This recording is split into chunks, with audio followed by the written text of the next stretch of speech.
సంఘిక దానం అంటే సంఘానికి చేసే దానం యొక్క ప్రాముఖ్యత గురించి క్లుప్తంగా చూద్దాం. అసలు మనమొక వ్యక్తిగత భిక్షువుకి కాకుండా మొత్తం భిక్షువుల సంఘానికి దానం చేస్తే దాని ఫలితం ఎలా ఉంటుంది? ఇక్కడ అసలు విషయమేంటంటే ఆ శక్తి దానం తీసుకునేవాళ్లలో కాదు, మన ఉద్దేశ్యంలోనే ఉంది. మొదటిది సామూహిక ఉద్దేశ్యంలో ఉండే శక్తి. సరే, ఇప్పుడు మీకో డౌట్ రావచ్చు. దానం తీసుకునే భిక్షువు నైతికంగా అంత గొప్పవాడు కాకపోతే ఇంట్రెస్టింగ్ విషయమేంటంటే అదిక్కడ అస్సలు మ్యాటర్ కాదు.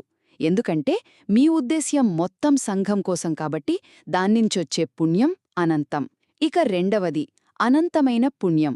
బుద్ధుడి బోధనల ప్రకారం సంఘానికి చేసే దానం వల్ల వచ్చే ఫలితం దాన్ని అసంఖ్యేయం అంటారు, అంటే లెక్కలేనంత. ఇంకా అప్పమేయం అంటే అంచనా కూడా వేయలేనంత.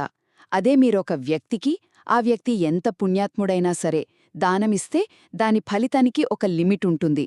ఇక చివరిగా అసలు సంఘమంటే ఏంటి అంటే కేవలం మన ముందున్న భిక్షువులు మాత్రమే కాదు, బుద్ధుడి కాలం నుంచి సారిపుత్తలాంటి గొప్ప అర్హంతుల దగ్గర నుంచి భవిష్యత్తులో వచ్చేవాళ్ల వరకు అందరూ ఈ సంఘంలో భాగమే అన్నమాట.